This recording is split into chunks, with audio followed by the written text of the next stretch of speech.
Desde o dia 24 de fevereiro já se passaram mais de 140 dias e a guerra entre Rússia e Ucrânia continua. O campo de batalha continua ativo, civis e militares continuam perdendo a vida. Estabelecimentos continuam sendo destruídos e a rotina no leste europeu não dá sinais de voltar ao normal. Vladimir Putin e Zelensky não chegam a um acordo e, enquanto isso, notícias preocupantes dos dois países seguem nas manchetes. No vídeo de hoje, teremos uma atualização geral da guerra entre Rússia e Ucrânia.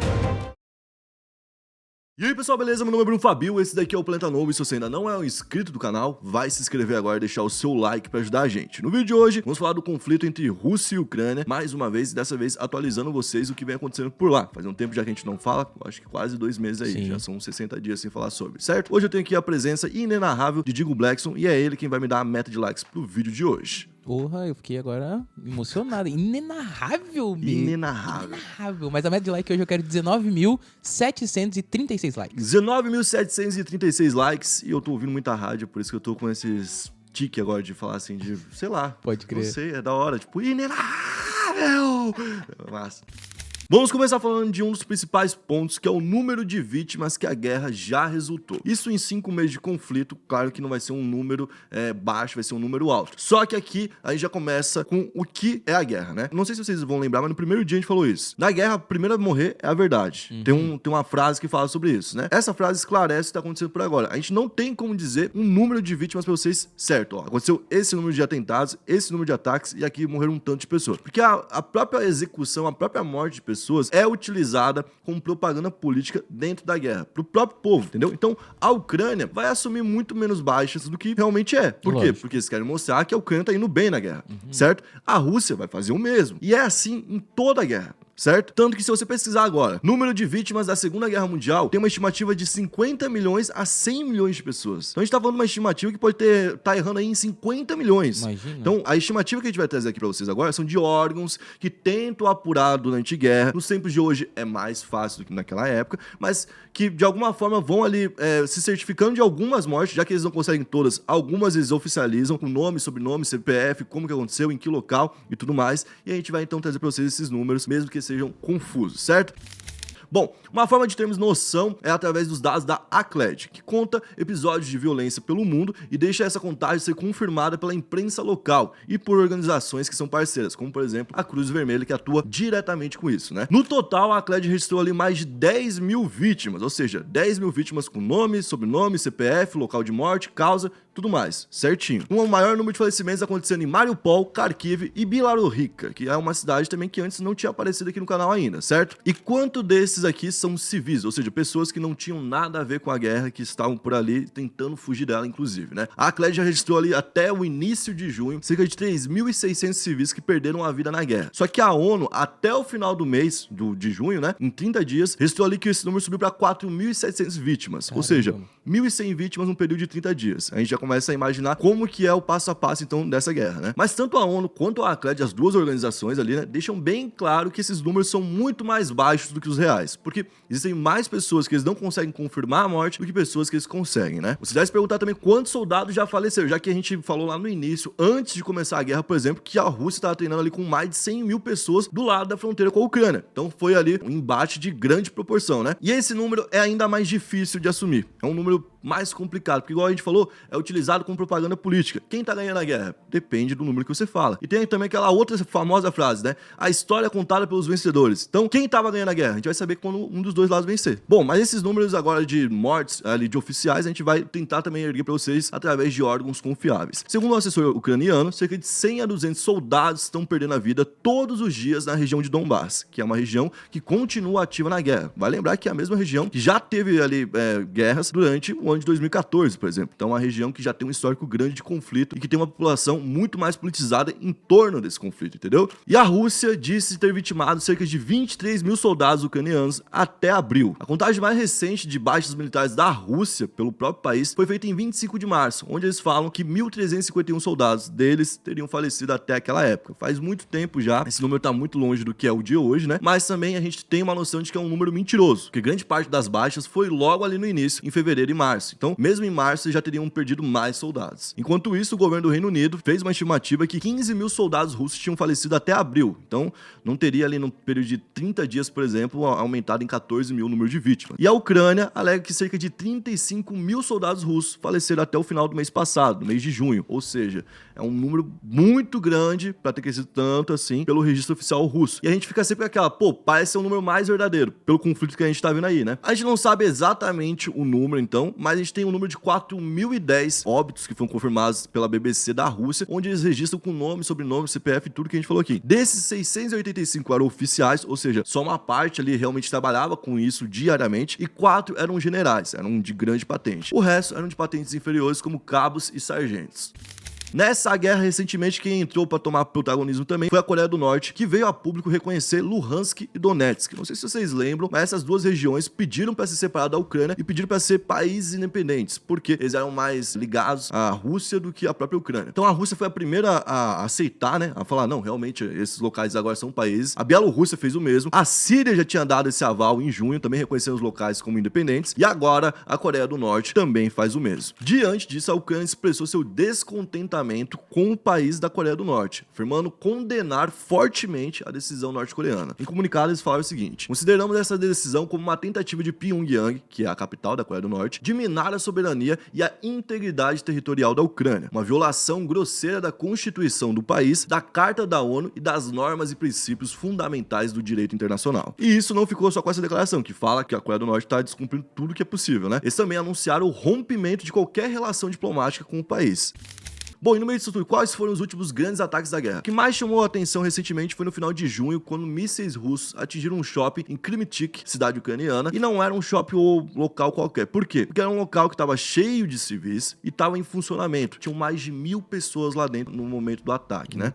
Então a gente teve pelo menos 16 pessoas que faleceram e 59 que ficaram feridas. E quando a gente fala de feridos aqui, a gente não tá falando de pessoa que ralou o rosto, algo do tipo assim. A gente tá falando de amputados. Aliás, a Ucrânia se torna, assim como muitos países do Oriente e de outros locais que vivem guerra constante, um país de amputados. Quando passar esse momento e a gente for visitar a Ucrânia, a gente vai conhecer muita criança, a gente vai conhecer muito jovem com amputações, porque tá se tornando comum por conta do número de bombardeios e por conta do número de minas que foram espalhadas pelo local. O ataque foi notícia no mundo inteiro e o presidente Zelensky se indignou, falando que o shopping não representava nenhum tipo de risco para a Rússia e que aquilo era só uma forma de acabar com a vida de pessoas que estavam tentando viver normalmente, né? Mas as intenções da Rússia são bem claras aqui, como, por exemplo, semear o pânico, destruir a infraestrutura da Ucrânia, que continua com essa meta, né? E aumentar os ataques para fazer que o Ocidente venha e converse com a Rússia, sente-se à mesa e aceite mais as propostas da Rússia. E ontem, na quinta-feira, a gente teve ataques ali a uma cidade que não tinha sido bombardeada até agora, Vinnytsia, a 200 km de Kiev. Ou seja, o bombardeio por lá fez pelo menos 23 vítimas e 90 feridos. Muitos desses em estado grave. Pode, inclusive, virar vítima daqui a um tempo.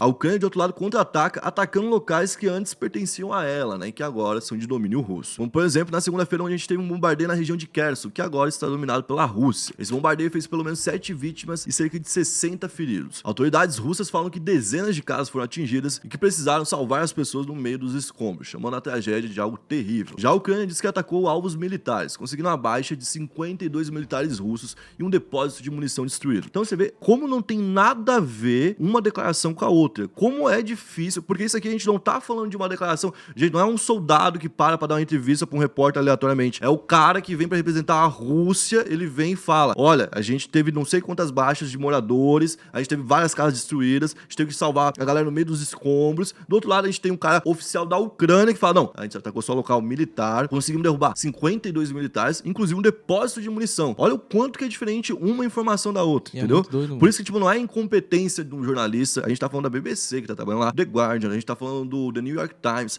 Os melhores jornais do mundo estão cobrindo por lá, certo? Mas não tem como exatamente você saber o que tá acontecendo se você depende de informações de quem tá mentindo o tempo todo. E os dois lados estão mentindo o tempo todo. Uma outra coisa muito importante pra gente falar aqui é que a gente teve o primeiro preso aí por conta de um comentário anti-guerra na Rússia. Isso porque a gente falou de pessoas que acabaram sendo detidas, lembra? Mas não teve ninguém que foi condenado, certo? As pessoas, algumas ficaram detidas e depois foram liberadas, outras pagaram multa, mas ninguém foi condenado diretamente. Então nessa semana passada, na sexta passada, no dia 8, tivemos a primeira condenação por comentário contra a guerra na Rússia. Um vereador foi condenado a 7 anos de prisão, e isso porque justamente ele tinha um cargo público. Então quando ele falou, ele representava o governo governo russo falando. Bah. Entendeu? E ele falou contra a guerra. Ele falou o seguinte, o nome dele é Alexei Gorinov, e ele tem 60 anos. Ele falou que enquanto existia na cidade dele, russa, um festival para que as crianças fizessem ali movimentos artísticos, cantassem, dançassem, fizessem de tudo, tava morrendo um monte de criança na Ucrânia todo dia. Então, basicamente, ele soltou essa. E aí, a Rússia considerou isso aí uma informação sabidamente falsa, e por isso condenou o cara em 7 anos de cadeia. Ele foi preso lá em abril e agora teve sua condenação anunciada depois de um julgamento. O julgamento, inclusive, ele continuou protestando e defendendo sua posição. Ele disse o seguinte: estou convencido de que a guerra é o caminho mais rápido para a desumanização. Quando a linha entre o bem e o mal desaparece, é sempre a morte e eu não aceito isso. Alexei Gorinov, vamos lembrar desse nome aqui, esse cara tá dando a vida dele por uma posição política para atrair pessoas. Porque ele fala, ó, eu continuo, eu vou ter que sacrificar a minha liberdade? Vamos lá. Então esse cara aqui é um nome pra gente lembrar no futuro também.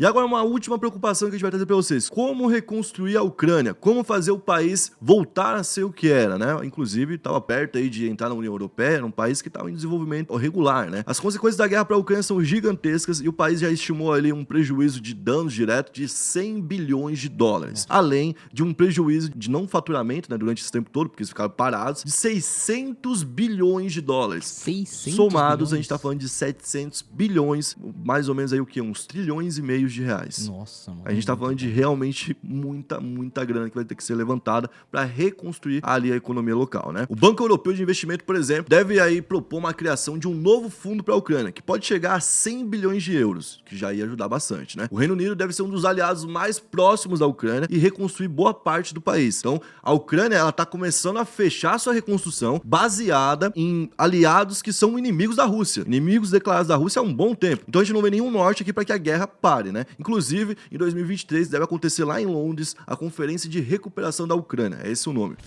E quando que a guerra vai acabar? Bom, segundo os professores que vêm estudando o assunto e falam sobre, a guerra não tem perspectiva para poder acabar. Inclusive, se a guerra tiver um tratado de paz, e por exemplo falar assim, ó, Moscou não pode ser atacada, São Petersburgo não pode ser atacada, Kiev não pode ser atacada, Kharkiv não pode ser atacada. Mas mesmo que isso aconteça, que boa parte do território fique ali protegido, locais como, por exemplo, o Mar de Azov lá, vão continuar tendo guerra.